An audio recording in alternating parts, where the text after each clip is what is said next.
Bienvenidos. Hoy nos enfrentamos a uno de los análisis más importantes que hemos tenido que realizar en mucho tiempo. Lo que acaba de ocurrir será presentado por gran parte de la prensa dominante como un simple choque de personalidades, como un drama menor entre dos hombres trajeados. Se dirá que se trata de Donald Trump y Mark Carney. Se dirá que fue una mala reunión. Pero esa lectura es superficial y, francamente, engañosa.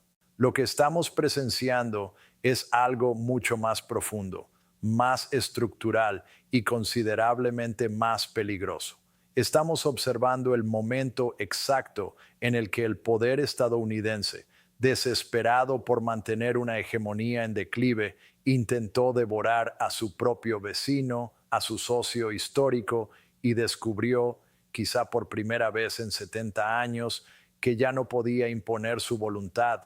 Esto no es una disputa comercial, es el final de una era, es la historia de un sistema, el capitalismo global dirigido por Estados Unidos, que ha agotado su capacidad de expansión y ha comenzado el proceso inevitable de consumirse a sí mismo para sobrevivir un trimestre más. Veamos los hechos.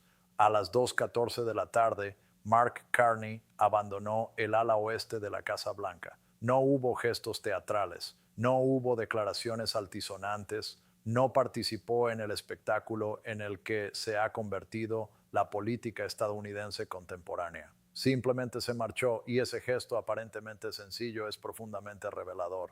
Para comprender su importancia, es necesario entender la relación histórica entre Estados Unidos y Canadá. Durante décadas se ha presentado como una asociación entre iguales, una amistad sólida, pero cualquier economista o historiador serio sabe que nunca fue una relación simétrica. Canadá ha suministrado materias primas, madera, petróleo, minerales, mientras que Estados Unidos ha concentrado el capital y el consumo. Es una relación clásica de centro y periferia, administrada con cortesía, pero siempre en beneficio del capital estadounidense. Lo que ocurrió hoy es que ese mecanismo dejó de funcionar. La máscara de la diplomacia se rompió y la lógica desnuda del poder imperial quedó expuesta. Según diversas informaciones, la administración Trump presentó un documento titulado Northern Alignment Protocol. Conviene detenerse en ese lenguaje. En la jerga de los imperios, alineamiento no significa cooperación, significa sumisión. Tú te alineas conmigo, yo no me alineo contigo. No era un acuerdo comercial, era en esencia una orden de anexión económica. Exigía que Canadá cediera el control de sus exportaciones energéticas a Washington. Exigía que adoptara aranceles estadounidenses contra productos chinos, sacrificando su propia soberanía económica en favor del proteccionismo norteamericano. Exigía además que el dólar canadiense quedara vinculado al dólar estadounidense, lo que en la práctica habría vaciado de poder al Banco de Canadá. Esto es neocolonialismo en su forma más pura, controlar una economía extranjera sin necesidad de una invasión formal. Es el sueño recurrente de todo imperio en decadencia, exprimir a sus aliados para apuntalar su propio colapso interno. Donald Trump creyó que podía imponer estas condiciones mediante la presión bruta del mercado estadounidense. Se equivocó. ¿Y por qué se equivocó? Porque la naturaleza del poder global ha cambiado. Ya no estamos en 1950 ni en 1990. Estados Unidos ya no es el hegemón indiscutido. Su economía está profundamente financiarizada, sostenida por deuda y emisión monetaria. Su base industrial está fragmentada. Su sistema político está paralizado por la polarización. En ese vacío aparece Mark Carney.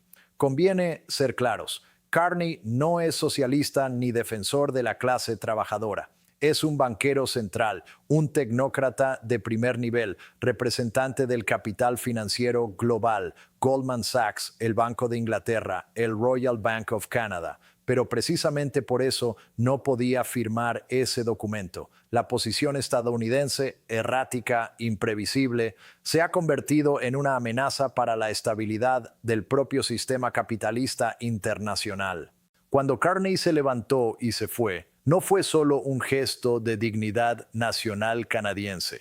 Fue el sistema financiero global enviando un mensaje inequívoco a la dirigencia política estadounidense. Han ido demasiado lejos, se han convertido en un riesgo. La reacción de los mercados lo confirmó de inmediato. El dólar cayó, el S&P 500 se desplomó, no solo por la incertidumbre, sino porque los mercados detestan el aislamiento. La élite económica estadounidense ha mantenido su poder situándose en el centro de una red global. Si se rompen los vínculos, la red colapsa. Trump creyó que estaba amenazando a Canadá. En realidad, estaba poniendo en peligro la infraestructura económica de Norteamérica. Cuando Carney habló del riesgo para la red energética de Nueva York, no estaba lanzando una amenaza militar. Estaba describiendo un hecho económico. Estas economías están tan integradas que separarlas de forma abrupta implicaría un fallo sistémico. Estados Unidos necesita la energía canadiense, necesita estabilidad en su frontera norte. Al intentar convertir a un socio en un vasallo, la administración Trump estuvo a punto de apagar las luces de su propio centro financiero. Esa es la lógica autodestructiva del capitalismo en su fase tardía. Sacrificar la estabilidad a largo plazo por una demostración momentánea de fuerza. Según diversas fuentes, la reunión estuvo marcada por gritos, reproches históricos, incluso referencias a la guerra de 1812. Es el comportamiento de un liderazgo sin soluciones materiales reales, incapaz de revertir la desindustrialización, de reparar infraestructuras o de abordar la desigualdad. Se recurre al espectáculo del conflicto. Se fabrica un enemigo externo. Canadá pasa a ser el culpable. Pero Carney no aceptó ese papel. Se mantuvo sereno, técnico, distante. Trató al presidente de Estados Unidos no como a un emperador, sino como a un riesgo que debía ser gestionado. Somos vecinos, no subordinados. Esa frase resuena porque expone la falsedad de la relación especial. Revela que, bajo las sonrisas diplomáticas, siempre hubo una lucha de poder. Y por primera vez en mucho tiempo, Estados Unidos fue el que parpadeó. Cuando quieras, la salida de Mark Carney no fue solo un gesto bilateral. Fue una señal dirigida al resto del mundo. Si Canadá, el aliado más integrado, más discreto y más previsible de Estados Unidos, puede levantarse de la mesa y decir no, ¿qué mensaje reciben Europa, Japón o el llamado Sur global? El mensaje es claro. La amenaza económica estadounidense ya no tiene el peso de antes. La capacidad de imponer condiciones unilaterales se está erosionando. El equilibrio de poder está cambiando. Estamos entrando en un mundo multipolar, en el que Estados Unidos ya no puede dictar las reglas sin resistencia, y esta realidad resulta profundamente inquietante para el establishment estadounidense. De ahí los intentos de la Casa Blanca por ocultar datos económicos, por reformular el episodio como una victoria o como una traición, reconocer la verdad que intentaron intimidar a una nación del G7 y fracasaron, equivaldría a admitir que la era de la dominación indiscutida ha llegado a su fin.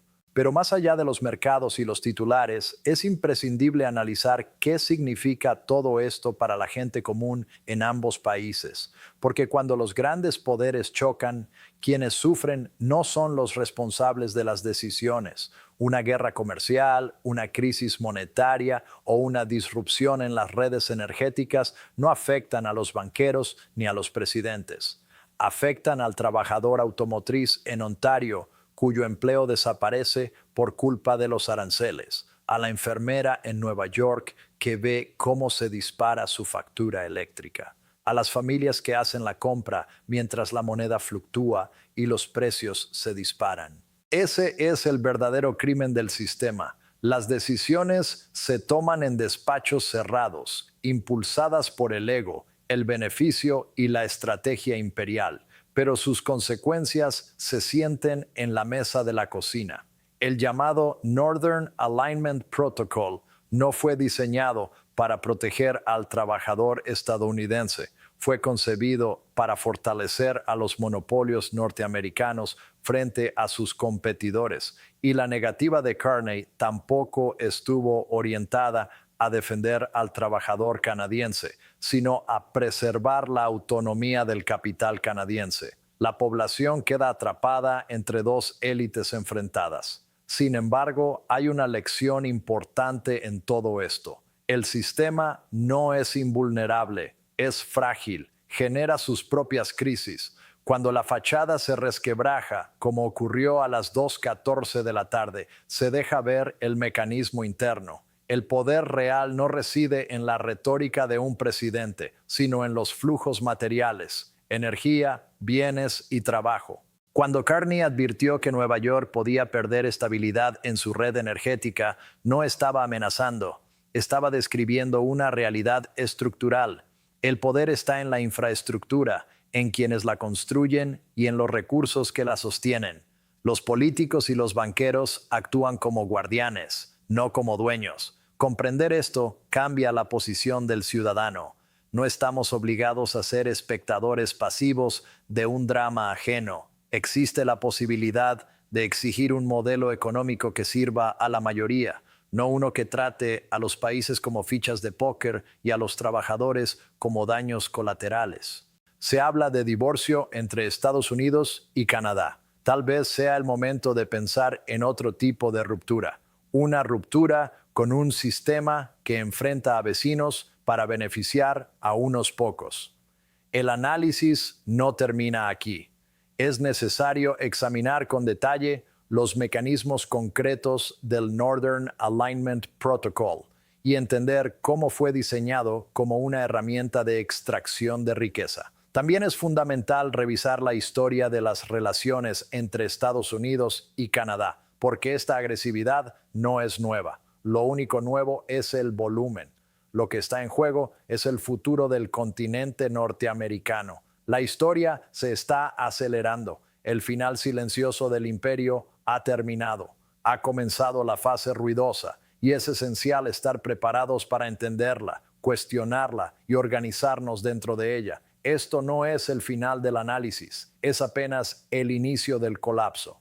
Nos quedamos frente a la puerta cerrada del ala oeste en medio de los restos de un choque diplomático. Ahora corresponde realizar la autopsia, examinar el Northern Alignment Protocol pieza por pieza, porque al abrirlo no encontramos una estrategia de crecimiento compartido. Encontramos la ansiedad cristalizada de un imperio que sabe, en el fondo, que su tiempo se agota. Uno de los puntos más reveladores es la exigencia de imponer un arancel del 100% a los vehículos eléctricos y componentes de baterías procedentes de China. No se trata de seguridad nacional ni de protección del empleo. Si la industria automotriz estadounidense y las grandes empresas tecnológicas fueran realmente competitivas, no necesitarían muros arancelarios para sobrevivir. Pero durante décadas priorizaron la recompra de acciones sobre la inversión productiva. Se financiarizaron hasta convertirse en fondos de inversión que fabrican coches de manera incidental. La respuesta del capital estadounidense no es competir, sino prohibir la competencia mediante el poder del Estado. El problema es que Canadá es un mercado soberano. Comprar vehículos eléctricos más baratos y eficientes reduce el coste de vida, mejora el transporte y aumenta la eficiencia económica. La exigencia de Washington equivale a pedirle a Canadá que empobrezca deliberadamente a su población para sostener la rentabilidad de empresas estadounidenses ineficientes. Carney entendió exactamente lo que era: un impuesto al futuro canadiense para pagar el pasado industrial estadounidense. A esta exigencia se suma otra aún más reveladora: el control de las exportaciones energéticas. Washington pretendía decidir cuánto petróleo podía vender Alberta y en qué condiciones. Esto nos devuelve a la definición clásica del imperialismo. ¿Qué es una colonia? Es un territorio cuyas decisiones económicas fundamentales son tomadas desde el exterior y en beneficio de intereses ajenos. Durante décadas, Estados Unidos aplicó esta lógica en América Latina y en Oriente Medio.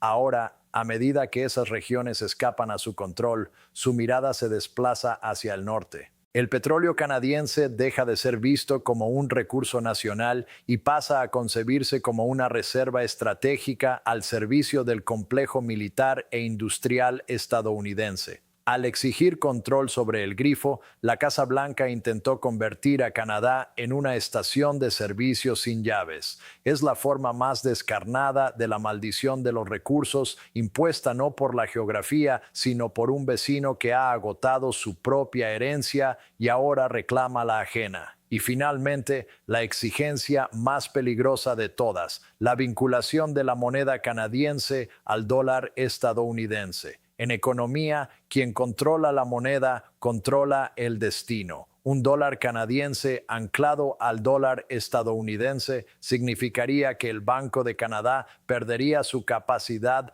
de actuar de forma independiente. No podría bajar los tipos de interés para estimular la economía en una recesión, ni ajustar su divisa para mejorar la competitividad de las exportaciones. Sería la renuncia efectiva a la soberanía económica. En la práctica, el primer ministro canadiense quedaría reducido a un gestor regional subordinado a las decisiones de la Reserva Federal. La demanda partía de una premisa errónea, que el dólar estadounidense sigue siendo la única referencia viable, pero el mundo está cambiando. Nuevos bloques económicos emergen, otras monedas ganan relevancia y el planeta se ahoga en deuda estadounidense.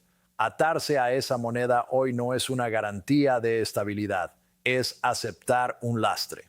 Al rechazar esta propuesta, Carney no solo defendió el dólar canadiense, rechazó subir a un barco que hace agua.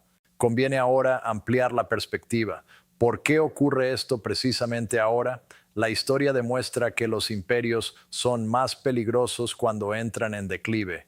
El Imperio Británico no se retiró con elegancia, reaccionó con violencia. Estados Unidos atraviesa hoy una crisis de rentabilidad estructural. Sus mercados internos están saturados. Su población está endeudada hasta el límite.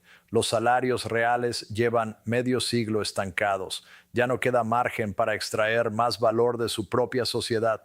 Cuando esto ocurre, el capital busca nuevos espacios, nuevos mercados que dominar, nuevos recursos que apropiarse, nuevas economías que absorber. El llamado Northern Alignment Protocol fue un intento de devorar a la economía más cercana y más integrada disponible.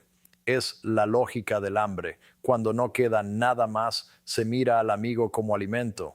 Pero esta estrategia ha tenido un efecto contrario al deseado. La salida de Carney acelera aquello que Washington trataba de evitar: el final de la unipolaridad estadounidense en Norteamérica. Entramos en una fase de ruptura, y como toda ruptura con grandes intereses en juego, será conflictiva.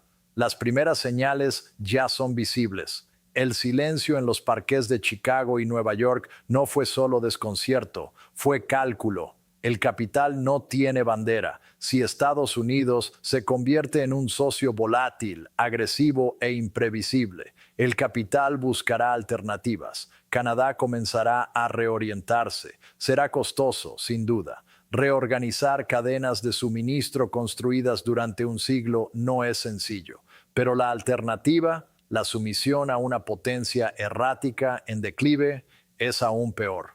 Veremos un acercamiento mayor a la Unión Europea. Veremos con cautela una mayor apertura hacia Asia. El bloque norteamericano, tal como lo conocíamos, empieza a fracturarse. La idea de una fortaleza norteamericana ha quedado obsoleta. No porque haya sido atacada desde fuera, sino porque fue destruida desde dentro. Una fortaleza necesita una guarnición que confíe en su mando. Cuando el mando trata a sus aliados como prisioneros, estos acaban marchándose.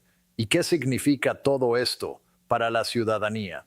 Para quienes luchan por pagar el alquiler o llenar la nevera. Significa inestabilidad. Significa el fin de los precios previsibles, de la energía barata, de los ciclos económicos relativamente estables. Las élites de ambos países han roto el pacto implícito, han entrado en conflicto abierto, y cuando los elefantes luchan, la hierba es la que sufre. En las próximas semanas se pedirá a la población que elija bando.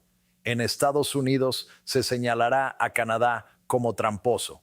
En Canadá se retratará a Estados Unidos como abusivo. El nacionalismo se utilizará como anestesia política para ocultar al verdadero responsable.